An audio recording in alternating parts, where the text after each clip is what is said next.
Good day, warm welcome to Heavy Cargo Lifters.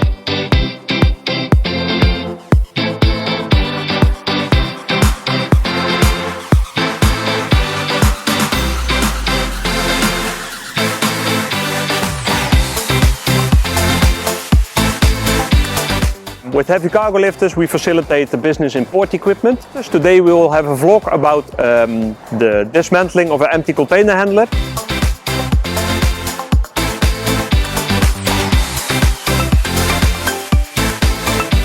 So what we see behind us is a good example of our first product, which is to facilitate the business through our traders network.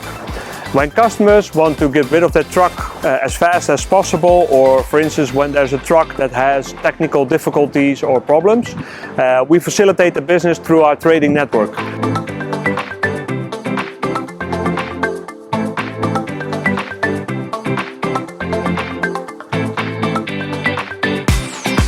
The second product we have is actually the sales for the next end user, so we try to facilitate business from the end user to the other end user. But this of course takes more time, but if there's time, of course it is also a good possibility to even find a better result from the sales.